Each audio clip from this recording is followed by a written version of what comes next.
jumpa di Bincang-Bincang bersama saya Regina Maki. Pemirsa, penetapan pasangan calon dalam pemilihan gubernur dan wakil gubernur, bupati dan wakil bupati, serta wali kota dan wakil wali kota tahun 2024 diselenggarakan 22 September nanti. Namun ada berbagai polemik yang terjadi menjelang penetapan pasangan calon ini. Dan hal ini akan kita bahas bersama para narasumber kita, karena kemarin ada yang terkait dengan pelantikan DPRD, ada juga yang terkait dengan isu mutasi pejabat 6 bulan sebelum penetapan paslon, dan ada beberapa petahana di Sulawesi Utara yang memang terindikasi ya bisa TMS gara-gara hal tersebut. Tapi kita akan membahasnya bersama para narasumber kita sudah hadir bersama saya kali ini. Yang pertama di samping saya ada Pak Jerry Sumampo dari Komite Pemilih Indonesia.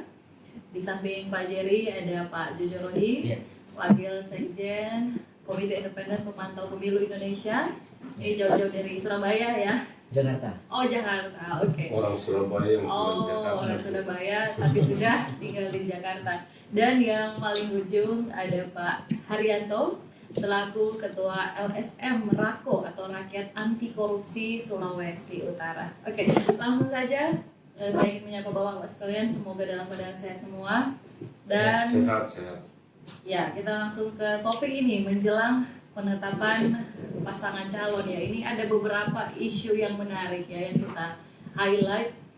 Mungkin yang pertama kita lihat dulu Pak, yang kemarin di Sulawesi Utara ini ada 2 anggota dewan terpilih tapi memilih untuk tidak dilantik karena dua-duanya mencalonkan diri untuk maju di pilkada. Namun ada seorang anggota dewan terpilih yang akan maju di pilkada tapi dia memilih untuk mengikuti pelantikan. Nah, ini mungkin apa yang terjadi di sini? Apakah memang hal ini dapat dibenarkan atau seperti apa? Karena kan memang syarat untuk maju sebagai pasangan calon salah satunya adalah mundur dari keanggotaan DPRD. Itu bagaimana? Mungkin Pak Jerry dulu, silakan Pak. Iya, terima kasih Regina. Terima kasih Regina. Ya memang apa namanya ya? Kalau soal anggota dewan yang terpilih lalu dia ikut pelantikan. Ya. Nah, ini memang aturan yang agak sedikit problem ya, karena ini sebenarnya berkaitan dengan penataan waktu waktu pilkada dengan waktu pemilunya. Nah, aturan yang sudah pasti itu kan mundur sebagai anggota DPR. Nah, tidak ada dalam undang-undang kita itu mundur ketika belum ditetapkan sebagai anggota DPR. Jadi kewajiban mundur itu adalah melekat dengan status keanggotaan seseorang. Nah, kenapa dia harus mundur? Karena ada kewenangan yang melekat di yang bersangkutan setelah berkaitan dengan jabatannya. Sehingga ada potensi kalau tidak mundur dia menyalahgunakan kekuasaan atau menggunakan fasilitas negara untuk kemenangannya gitu ya dalam konteks pencalonan. Nah, soalnya sekarang ada anggota DPR yang dilantik di tengah seperti sekarang ini kan begitu. Pendaftaran calon sudah terjadi 27 dan 29 Agustus. Iya, betul. Nah, sekarang ditetapkan sebagai calon tanggal 22 September nanti. Ya.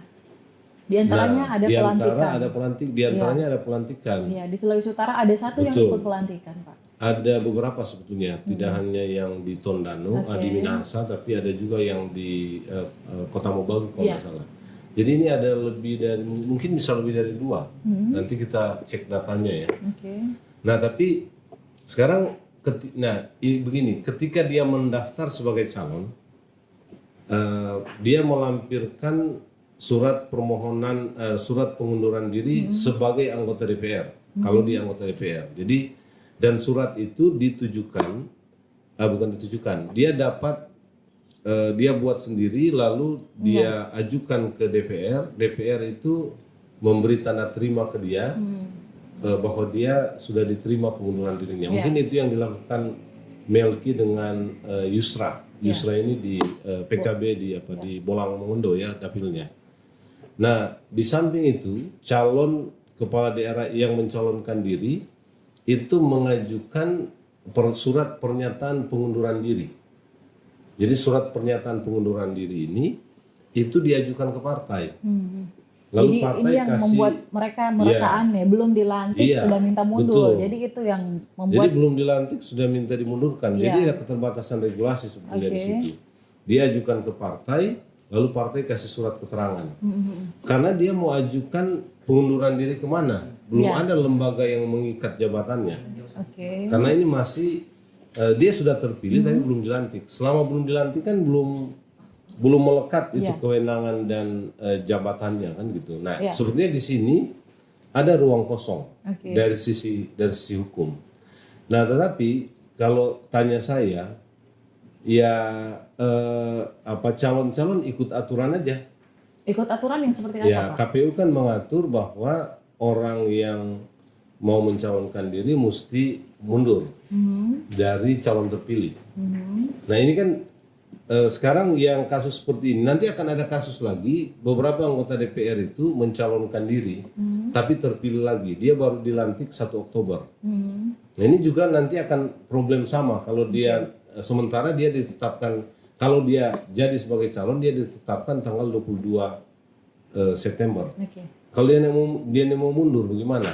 Makanya sejak awal, aturan ini memang berpotensi menimbulkan masalah kalau ada yang menolak mengikuti PKPU. Karena di undang-undang itu tidak tegas mengatakan itu. Yang tegas itu mundur sebagai anggota DPR. Kalau itu saya kira semua calon akan patuh karena itu bagian dari persyaratan. Nah, sekarang ini dia belum anggota, jadi secara teknis. Berarti harusnya bisa dikatakan yang tidak dilantik itu harusnya belum tentu juga taat aturan. Ya, yang ikut pelantikan belum tentu juga menabrak aturan kan? Iya, kan begini, kalau saya patokannya ada aturan mundur. Dan ada soal soal seperti tadi ya, waktunya tidak matching lah katakanlah begitu. Tetapi dia kan sudah menyatakan membuat surat pengunduran diri. Nah, meskipun tidak ada keterangan dari lembaga lain yang bisa menguatkan surat pengunduran dirinya, tapi secara etik moral positioning ini harus juga diikuti oleh perilaku yang bersangkutan. Karena itu ya pilihannya jangan ikut pelantikan. Kalau ya, tapi itu lagi-lagi ya, ini kan soal moral etik aja, karena secara hukum tidak begitu kuat pengaturannya atau tidak begitu mengikat ya. Karena itu ada ruang bagi mereka untuk coba-coba. Baik. Saya ingin Kira-kira ke begitulah. Pak Jojo dulu. Kira-kira bagaimana tanggapannya Pak Jojo Rohi melihat fenomena seperti ini, Pak? Harusnya bagaimana? Harusnya tidak ikut lantik atau memang? Gini ya. Jadi salah satu indikator pemilu yang baik dan demokratis itu salah satunya adalah kepastian hukum. Ya. Tidak boleh ada regulasi pemilu yang menyisakan ruang-ruang kosong sehingga menimbulkan polemik dan kemudian perdebatan. Itu juga membuat kandidat, para kontestan dan sekaligus juga penyelenggara pemilunya jadi dalam posisi yang serba berpolemik kan, termasuk kita hari ini juga berpolemik karena ada ruang kosong di situ.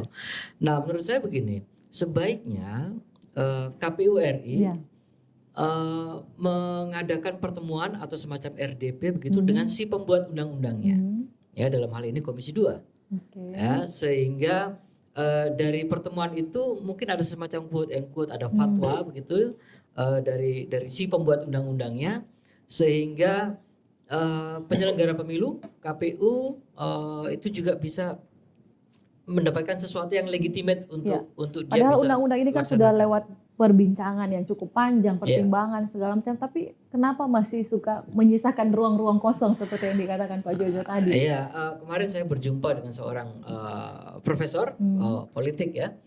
Dia mengatakan bahwa mungkin di undang-undang pemilu itu memang disisakan ruang-ruang kosong supaya di situ ada ruang untuk ada yang bisa dinegosiasikan begitu ya. Nah, beliau mengatakan begitu. Nah, tentu saja apakah itu benar atau tidak, ya itu tergantung penafsiran masing-masing. Tetapi pada intinya kalau kita berpolemik tentang sebuah regulasi, maka kita kembali harus menemui si pembuat regulasi Oke. untuk supaya bisa mendapatkan kejelasan dan sekaligus kepastian hukum. Oke. Ya, kandidat dapat kepastian hukum, penyelenggara pemilu juga dapat kepastian hukum. Saya pikir itu. Padahal pilkada sudah semakin dekat, ini tinggal beberapa bulan, tapi bahkan Iya, sampai di iya. tahap ini pun kepastian hukum soal pencalonan Itulah. masih kabur ya. Tidak tahu ya sebenarnya aturan seperti ini bukan salah, tapi Kurang tepat sulit kata-katanya, pembelian sulit kata atau diimplementasikan secara teknis tuh. apa. Oke. Jadi teknisnya punya kelemahan atau punya ruang negosiasi tadi Pak Har bilang. Ada ruang negosiasi. Tapi kembali lagi, melanggar atau tidak Pak? Ya yang kalau ikut dari pelantikan? sisi normanya melanggar. Gitu dia melanggar. Makanya kalau saya bilang ya semestinya jangan ikut pelantikan. Iya. Simpel aja. Oke, baik. Itu. Oke, berarti clear ya. Harusnya kalau lihat aturan ini berarti yang ikut pelantikan melanggar ya, dan juga apalagi ada norma etik itu dia yang gini, kalau orang pakai kata melanggar, berarti kan harus ada penegakan. Nah ini juga masalahnya, bagaimana ini ditegakkan? Apakah dalam proses pencalonan sebelum 22 September, KPU bisa men-TMS-kan yang begini? kemarin kan alasannya Pak sudah mengajukan, ada yang ikut pelantikan, Ya, sudah itu dia. mengajukan surat pengunduran diri, Betul. tapi masih berproses katanya di DPP kalau Dia nggak salah. di DPP atau di Ya. DPR-nya? Berarti ikut pelantikan? Nah ikut pelantikan itu masih berproses di DPP karena Ya, berarti kan gini. satu sisi jadi betul gini, sudah mundur. Jadi gini, KPU minta dokumennya. Hmm, Dokumen pendaftaran itu menyertakan pernyataan mundur. ya. Lalu ada konfirmasi dari partai, surat dari partai. Hmm, Nah, ya ini dokumen administratifnya terpenuhi nih, tidak ada yang dilanggar. ya. Atas dasar apa sekarang KPU mau mengatakan dia tidak TMS? Nggak begitu mudah bagi KPU. Dia mau TMS kan dalam rangka apa? Seluruh persyaratannya terpenuhi. Surat pernyataan mundur sesuai dengan permintaan pasal itu dia penuhi. Oke. Iya kan? Jadi di mana salahnya dia secara administratif? Jadi Secara- masih abu-abu Jadi dong makanya ini, Pak. ini pelanggaran atau tidak? Ini kadang-kadang tergantung perspektifnya ini. Tuh, kalau saya bisa mengatakan ini pelanggaran, tapi kita juga tahu ya, karena kita berteman dengan banyak teman KPU, implementasi teknis di KPU itu berdasarkan dokumen-dokumen administratif yang dimasukkan. Jadi sejauh dia melampirkan itu, ada konfirmasi dari partai, tidak bisa digugurkan. Di atas dasar apa dia mau digugurkan? Jadi statusnya apa dong Pak? Karena Itu kan begini, yang diperiksa itu adalah persyaratan yang dimasukkan 27 sampai 29 29 Agustus. Ini yang diperiksa. Ketika dia dilantik di sini, ini tidak bisa membatalkan pencalonan karena tidak ada aturan yang mengatakan kalau ngana lantik, orang batalkan tuh dokumen pencalonan yang dimasukkan di 27 sampai 29. Tidak ada. Oke. Ini makanya disinilah problemnya kalau kepastian hukum itu tidak ada, atau ada ruang negosiasi tadi, ada ruang di mana tafsir itu bisa macam-macam. Itu. Tapi kalau pakai standar etik jelas sebenarnya. Etik jelas, nggak usah dilantik. Kalau dilantik itu berarti ya melanggar. Ini standar etik itu. Tapi penegakan hukumnya bisa beda. Nah ini soal kita dalam pemilu tuh antara prinsip dan penegakan norma ya. Norma dan penegakan hukum itu seringkali tidak bisa selaras dia. Oke. Berarti kesimpulannya kalau secara etis yang jelas melanggar, tapi kalau berdasarkan aturan ini masih bingung juga ya bagaimana penetapannya teknisnya di lapangan. Kalau aku ngeliat gini, harus jelas subjek, objek, predikat ya. Nah, kan legal standingnya jadi kabur. Ya, apakah ketika dia sudah terpilih ya, itu di dalam dirinya predikat sebagai terpilih itu dia sudah harus mundur. Nah, tapi pertanyaannya adalah terpilih sebagai apa? Kalau terpilih sebagai anggota DPR misalnya, ya kan? Nah, status legal standing sebagai anggota DPR kan harus dilantik dulu. Baru dia punya legal standing sebagai anggota DPR. Ya. Gitu, sehingga itu memenuhi subjek, objek, predikat tadi. Oke. Ya, dia sudah punya status dulu Nah ini kan nggak jelas ya, objek, subjek, predikat gitu loh. Jadi itu yang menurut saya menjadi kabur. Dan begini, KPU juga harus hati-hati ya untuk misalnya kemudian mengkategorikan orang ini tidak memenuhi syarat misalnya, karena ini berkaitan dengan hak konstitusi seseorang ya. Hak memilih itu hak konstitusi. Dipilih itu juga hak konstitusi. Saya menjelaskan lagi dari awal, ini pembahasan kita ya soal pasangan calon ini dalam tahapan menuju penetapan pasangan calon, karena memang ada polemik kemarin. Harusnya kan itu salah satu syaratnya mengajukan surat pengunduran diri sebagai anggota DPRD, dan memang ada beberapa ruang-ruang kosong yang dikatakan tadi. Makanya ada perbedaan persepsi, dan itu terjadi juga di Sulawesi Utara. Ada yang memilih meninggalkan kursi tidak dilantik, ada yang memilih dilantik ya, itu tadi. Nah tadi dikatakan Pak Jojo ya, KPU harus lebih hati-hati. Hanya KPU saja kah Pak atau bagaimana? Nah gini, menurut saya gini, dalam situasi seperti sekarang KPU itu bisa bertanya kepada calonnya. Menurut saya boleh, karena kita punya keterbatasan pengaturan kan. Jadi dia tanya dulu, kemarin sudah dilantik, nah sekarang minta surat pengunduran sebagai anggota DPR karena sudah resmi dilantik. Berarti ada syarat lagi yang harus dimasukkan, bukannya sudah cukup Pak? Ya memang itu dia jadi masalah makanya. Tapi kan boleh diminta, artinya untuk dapat ketegasan menegakkan aturan yang mundur ini, meskipun dia baru berlaku belakangan. Nah ini memang mungkin tidak jadi pertimbangan untuk memenuhi syarat atau tidak, tapi bisa jadi catatan awal nanti, karena kalau dia ditetapkan sebagai calon, kasus ini bisa jadi temuan Bawaslu. Jadi kalau Bawaslu jadikan ini temuan, ya KPU bisa mengatakan dia sudah, setelah dia dilantik, dia sudah mengirimkan atau memasukkan kembali surat pengunduran dirinya dan sudah ada konfirmasi dari DPR. Bisa begitu. Gitu. Jadi ini akan jadi bahan bagi Bawaslu untuk mempertimbangkan apakah ini bagian dari pelanggaran atau tidak gitu. Ya artinya mekanisme itu bisa ditempuh sekarang ini ya. Artinya ya ini kita juga butuh atau minta niat baik dari calonnya. Gitu ya, semestinya kan dia begitu, setelah dia dilantik dia mundur dong. Itu karena pasal norma kan tentang waktu mundur itu mengajukan jauh berkas lebih. Sudah kasih berkas surat pengunduran diri. Iya. Tapi ikut pelantikan ternyata. Iya memang nggak ada perbaikan dalam hal yang begini itu nggak ada. Nggak ada dalam mekanisme pendaftaran calon. Baik. Pak Jojo mungkin mau ditambahkan? Ya, aku tambahin gini ya. Jadi maksudku sikap hati-hati kepada penyelenggara pemilu itu bukan cuma kepada KPU, tetapi juga kepada Bawaslu. Yang Bawaslu kan fungsinya, salah satu fungsi adalah kontrol quality ya, quality control terhadap kinerja KPU gitu. Nah kalau dua lembaga penyelenggara pemilu ini tidak berhati-hati, itu juga ya punya potensi kalau misalnya sang kandidat merasa bahwa tafsir dia terhadap ruang kosong itu lebih benar, maka dia juga bisa mengadukan ke DKPP misalnya ya. Jadi untuk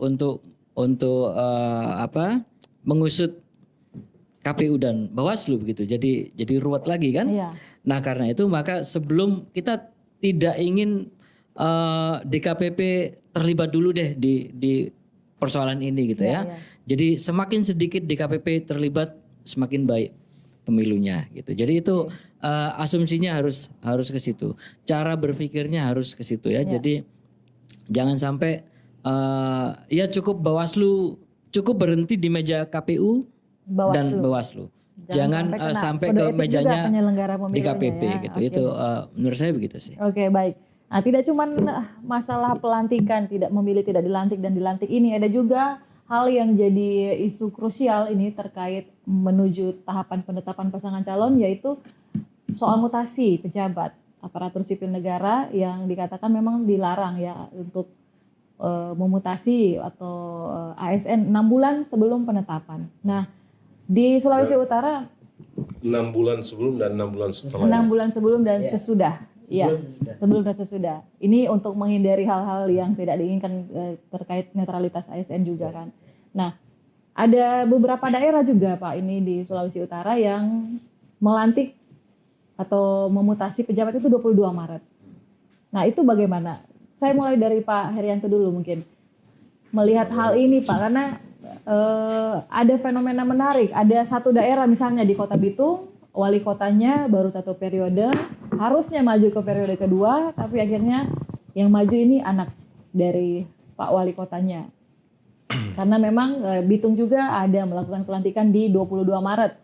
Diharapkan itu hari terakhir, tapi ternyata surat Mendagri menyatakan 22 Maret itu sudah masuk area atau waktu terlarang. Itu bagaimana dari Rahko, Pak? Ya, terima kasih. Sebelumnya saya salut sama Pak Menteri. Beliau mengerti undang-undang. Beliau negarawan yang baik. Tidak mau mempersulit bangsa ini. Begitu ya. Nah, ya. Berarti yang lain mempersulit dong, Pak? Nah, kemudian yang teman-temannya lain, baik di Mino, di Tomon, apa semua, saya sudah sampaikan di beberapa headline online bahwa mereka terlalu dungu. So, sudah tahu aturannya, tidak bisa melakukan pergeseran, pemberhentian atau pelantikan. Masih juga dilakukan, artinya bermain-main dengan api. Akhirnya atau mungkin ada ketidaktahuan Pak, karena alasannya dipikir 22 Maret ini hari terakhir. Ternyata masuk 6 bulan dari surat edaran Kemendagri. kalau tidak tahu tidak mungkin.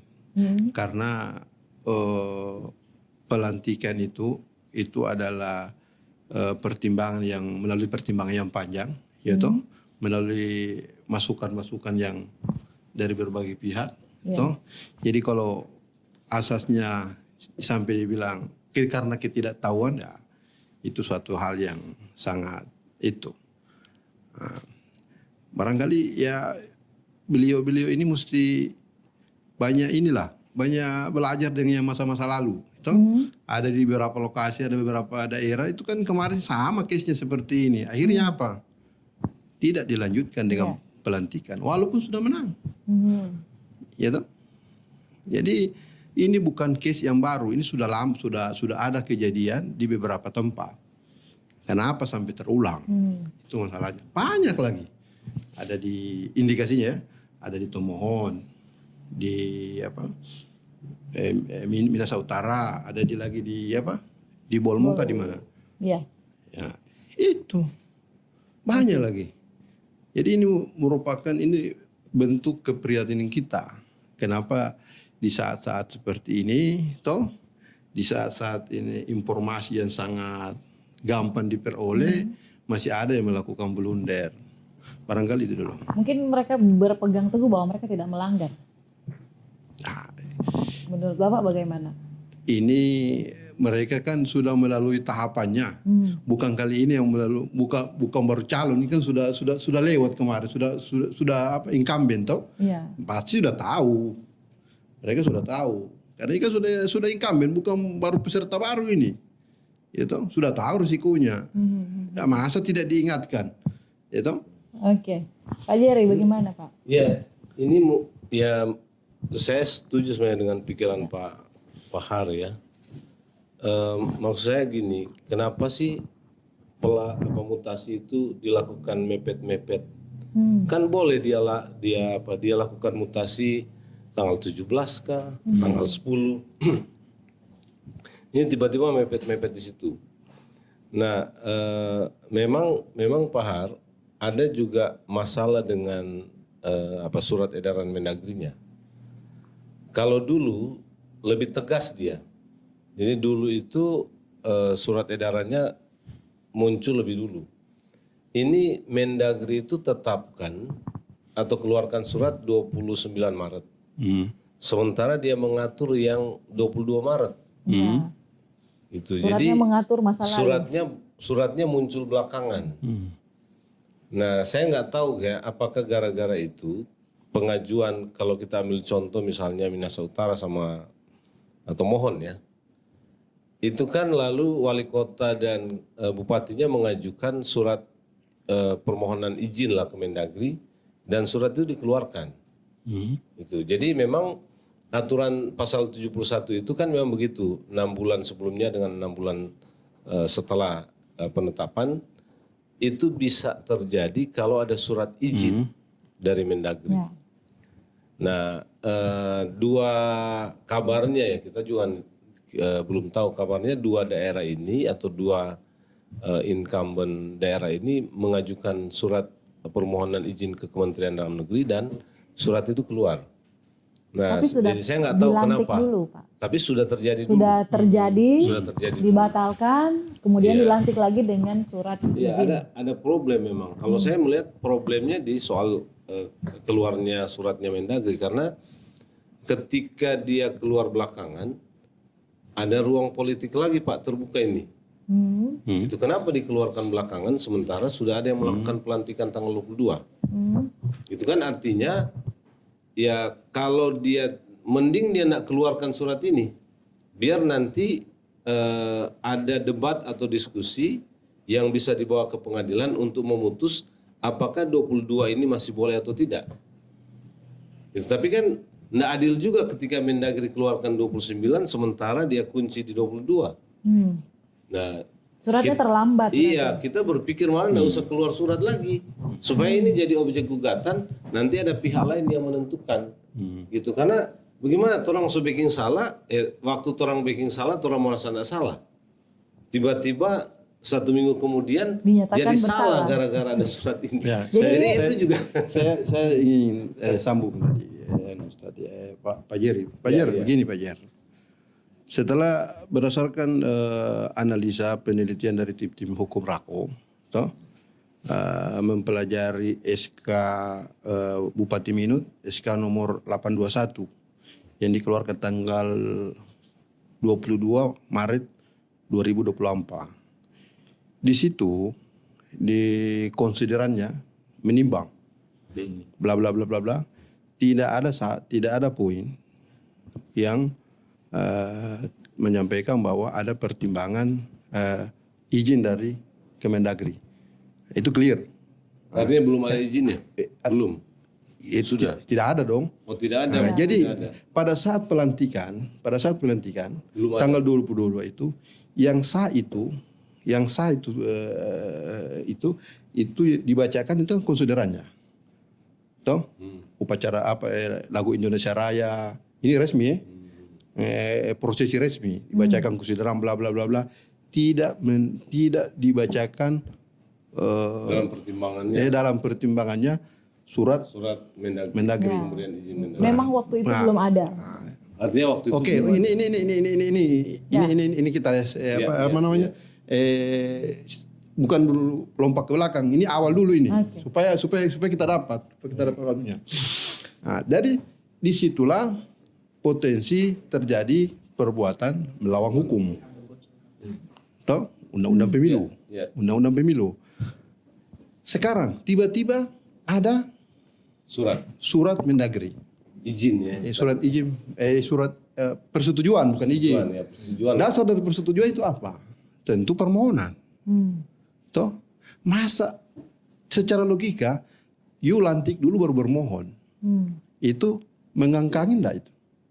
Itu kan sama dengan merendahkan wibawa Kementerian Dalam Negeri. Tapi bukannya kalau pelantikan di luar masa itu tidak apa-apa, tidak ada. Saya sambung. Nggak apa-apa. Saya sambung. Di dalam pasal 1 dan 2 KUHP pidana, toh, itu mengatur tentang undang-undang yang ada, undang-undang yang berlaku adalah undang-undang yang ada pada saat kejadian delik terjadi. Ya. Itu jelas. Berarti kita sepakat bahwa undang-undang yang berlaku toh pada saat pelantikan tanggal 22 Maret 2024 SK 821. Ya toh? SK 821. Iya, Itu SK yang- 821 itu. pelantikan. Oh, SK pelantikan. Iya. SK 821. Oke. SK pelantikan. Ya toh? Jadi clear. Ada perbuatan melawan hukum di situ. Mengenai muncul belakangan ini persetujuan tak mempengaruhi itu Oke. perbuatan melawan hukum ini. Perbuatan melawan hukum dilakukan katanya tanpa ada pengetahuan kalau itu melawan hukum, Pak. Kan karena ketidaktahuan katanya. Terus akhirnya ada pembatalan. Iya. Apakah pembatalan ini menghilangkan sanksi? Kalau yang kejadian di Sulut, Pak, yang tadi pelantikannya ada beberapa daerah lantik ASN-nya 22 Maret. Iya. Ternyata 29 Maret dari Kemendagri keluarkan surat, 22 Maret sudah tidak bisa. Iya. Dan akhirnya ada beberapa daerah yang kena kan karena 22 Maret awalnya dikira itu hari terakhir, ternyata sudah masuk waktu terlarang. Iya, ya, saya pikir pihak Ada yang kepala daerah yang mundur tidak maju lagi, ada yang Ya. tetap mau maju. Itu bagaimana, Pak? ya saya pikir Mendagri tidak bisa mengantisipasi atau kalau siapa yang harus bertanggung jawab atau dosa ini harus ditumpukan ke pundak siapa, saya pikir ya ini bukan persoalan like dislike atau apa ya, tapi semestinya Kemendagri juga mengeluarkan kebijakan itu juga harus mengantisipasi hal-hal. Ini artinya Kemendagri kan telat ya. Dia terlambat dan itu artinya juga dia tidak mampu mengantisipasi apa yang terjadi di wilayah di mana dia harus bertanggung jawab. Kan dari Sabang sampai Merauke. Ya, itu wilayah yang harus dia pertanggungjawabkan. Artinya kalau Kemendagri mengeluarkan keputusannya terlambat, itu dia tidak mengantisipasi apa yang menjadi wilayah kekuasaannya kan, terutama dalam persoalan ASN. Baik. Gitu. Berarti kalau dari Pak Jojo ini dari Kemendagri yang harusnya antisipasi dari jauh-jauh hari begitu Pak ya? Mendagri lupa kali tanggalnya itu harus setelah ada kasus. Ya, dia mungkin. Oh iya, ini kita mau keluarkan, mestinya keluarkan surat edaran. Ya Pak Har, silakan. Ya, atau saya respon dulu yang tadi ya. Saya sebenarnya menarik tadi Pak Har bilang ya soal kalau apakah kesalahannya hilang? Kan itu pertanyaan terakhir ya. Akibat hukumnya. Ya, sebetulnya kesalahan kalau ambil contoh dalam konteks tadi ini tilang, ya kesalahannya tetap ada karena kesalahan yang dibuat dalam bentuk pelanggaran hukum misalnya itu kan tidak mungkin hilang. Kan tidak mungkin hilang meskipun sudah ada rehabilitasi, tetap ada status dulu Ngana pernah salah begini kan, dan dia nggak bisa mengatakan nyanda karena ada faktanya sebagai sebuah kesalahan dan masuk kategori pelanggaran hukum. Nah cuma begini Pak, saya melihat ini berbeda ya, artinya dari mana dulu kita tahu bahwa ini salah? Satu, karena tidak ada penetapan tanggal yang pasti sejak awal, itu satu catatan. Kalau Pak Hari bilang ini kan sudah petahana, harusnya sudah pengalaman, masa iya, mau coba-coba tapi tanggal yang lalu dengan yang sekarang berbeda. Dan orang yang jadi petahana sekarang tidak punya pengalaman itu, karena dia dulu bukan petahana. Ya, baru kali ini. Dia kan petahana itu cuma satu kali terjadi, meskipun ada kasus-kasus yang dulu terungkap, tapi beda waktu dulu, beda waktu. Ini waktunya sekarang berbeda. Nah yang kedua, kita lagi-lagi masuk ke soal teknis, soal teknis ini. Kalau apakah dan ini selalu kritik kita kepada KPU juga ya. KPU seringkali itu tidak melihat aspek yang sifatnya substansi seperti yang tadi Pak Har bilang. Masa ada surat keterangan persetujuan dikeluarkan setelah kejadian? Buktinya ada. Iya. Iya kan, mestinya kan tidak sebelumnya. Nah, tetapi secara administratif KPU akan periksa, sudah ada surat izin ini. Itu kan dia tidak terlalu penting, kadang-kadang KPU tidak terlalu penting soal substansi kapan ini keluar. Karena apa? Karena tidak ada aturan teknis yang mengatur tentang itu. Ini salah satu problem serius pemilu kita karena semua itu harus letterlek tertulis baru bisa jadi norma yang pasti, seolah-olah gitu. Sedangkan ini gitu. Tidak tertulis ini di tidak syarat, ada, kan tidak ada. Pencalonan ya. Memang di mana saya mau berpikir dalam kerangka yang KPU pikirkan misalnya, ya bagaimana orang mengatakan bahwa surat ini tidak sah, surat izin ya, surat apa tadi istilahnya izin Kemendagri. Ya izin Kemendagri ini tidak sah karena dia dikeluarkan setelah kejadian itu terjadi. Nah bagi KPU yang penting ada suratnya ini. Ya. Itu Silakan. Pak, ini saya tidak setuju dengan cara pikir ini. Tapi Jadi begini. yang mau saya katakan ini problematika dengan putusan ini ya. Saya ini Pak, Pak Jir, saya sambung sedikit. Saya ingin luruskan bahwa terkait dengan 6 bulan sebelum dan sesudah itu surat Mendagri itu surat edaran. Tetapi itu sebenarnya sudah diatur dalam Undang-Undang Nomor 10 Tahun 2016 Pasal 71. Jadi sebenarnya ada surat edaran Mendagri, tidak ada surat edaran Mendagri, itu sudah clear itu. Betul. Jadi Maksud saya gini, itu betul. Tapi gini, bagaimana kita menghitung 6 bulan? Ya. 6 bulannya 30 hari Kalau dalam atau orang berapa, ahli Pak? hukum itu 3 bulan hitungan bulan itu kan 1 bulan 30 hari. Dia mau 27 hari, mau 29 hari tetap 30 hari kan. Nah, ini Pak Itu Hari yang soal ada- kita. Sementara hari pemilu itu hari kalender. Jadi 1 bulan per minggu per apa itu dihitung berdasarkan ya kalau dia 31 hari, 1 bulan 31 hari. Kalau dia 27 hari, 27 hari. Itu jadi maksud saya Lagi-lagi masalah aturan yang betul multitafsir. kepastian hukum lagi. Aturan norma ini harus dipastikan dan dalam penjelasan pasal 71 itu di bagian penjelasannya tidak ada penjelasan siapa yang mau bikin aturan ini. Apakah KPU atau Kemendagri. Itu artinya yang membuat patokan 6 bulan sebelum dengan 6 bulan sesudah ini siapa? Ya. Nah, ini maksud yang tadi tolong bicarakan juga ada ruang yang tadi Pak Har bilang ada ruang negosiasi lagi nih. Pasal ini. Jadi kembali saya ingin sambung tadi Ibu Regina tadi di awal itu bahwa katanya tidak tahu. Nah, saya kembali itu ke analogi tadi tilang. Tentu saya bilang sama Pak Polisi, aduh Pak Polisi, Komandan, kita lupa SIM, toh? Jadi harusnya tidak ada alasan tidak tahu ada ya. alasan. Oke. Tidak ada Nah, itu alasan. Pak. Tapi kan aturan tentang membawa kendaraan harus berSIM itu orang so tahu. Jadi nama sekarang Sekarang orang bisa jadi 22 Maret itu bisa saja orang mengatakan orang yang tahu DP tanggal, orang tahu 23. ya, sebenarnya Kenapa? Karena Jadi belum ini ada masalah tanggal. surat 6 bulannya. edaran ini.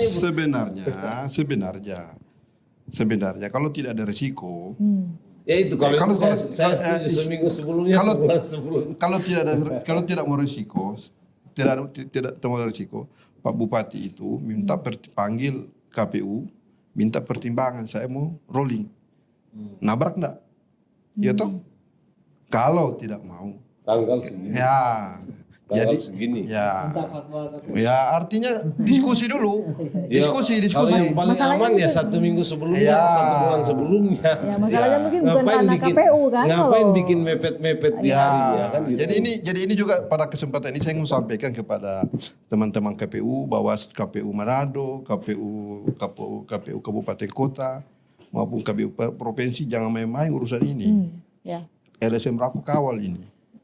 Kawal apanya Pak? Kawal. Ya, karena ada unsur pidananya. Iya, kawal, kita Ada kawal unsur ini. pidananya. Kawal dalam kalau undang-undang. ditetapkan atau kawal kalau tidak ditetapkan?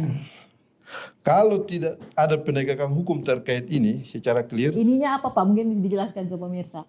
ini pelanggaran ini. Heeh. Ya.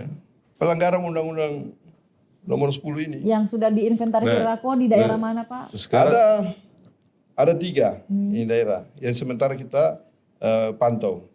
Minot, Tomohon, sama Bolmong ya. kota ya. Kota atau Bolmong itu? Bolmong. Kota Bolmong. Ya, itu kita pantau itu. Bitung. Kita kawal itu. Nah, di Bitung Bitung ya, juga nah. ada Di Bitung kebingungan. tapi beliau sudah mundur. Yang pertama tadi kan saya sudah Kan dibilang kasih support. petahana Nah, wali kotanya tidak maju, wakilnya maju. Itu juga sebetulnya perdebatan Pak Har. Petahana, apakah wakil itu masuk petahana? atau tidak? pelantikan itu kan mestinya juga kena ke wakilnya. Kan dia satu paket. Masalahnya dia di undang-undang itu apa? Nah Dibilang. itu lagi-lagi begitu yang kena ini yang bertanda tangan Gubernur, padahal wakil gubernur, bupati, wakil Iya. bupati, wali, iya, yang kena itu yang bertanda tangan padahal atau kan bagaimana? dua-dua satu paket ini pemerintah. Iya. Artinya orang yang mau tahu orang masih akur atau nyanda, yang orang tahu orang dulu maju sama-sama, Ya sebagai rakyat orang mesti berasumsi orang akur dong.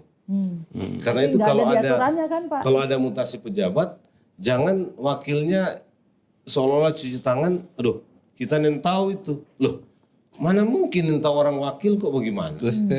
Kan kalau domba kumara tuh bukan urusan orang dong, bukan publik yang urus mengenai domba kumara. Siapa yang tapi taken SK? wakilnya. Ya kita yang tahu tuh. Tentu wali kota. biasanya. Nah, karena jadi subjek hukumnya di wali kota ya. Ya. Itu juga yang begitu Pak Jojo silahkan, Pak. Ya, background saya bukan hukum, tetapi begini, saya melihat kerumitannya. Ya memang pertanyaannya pas tadi ya, siapa yang tanda tangan kan? Artinya siapa yang punya otoritas untuk itu. Kemudian tadi juga ada usul supaya mengundang KPU untuk berdiskusi dengan KPU. Nah, kalau kita melibatkan KPU, saya masih ragu-ragu ya, apakah KPU akan berani memberikan saran ya kepada wali kota kapan dia harus. Mungkin harusnya ke Mendagri. Iya, ya. Saya feeling ini feeling ya.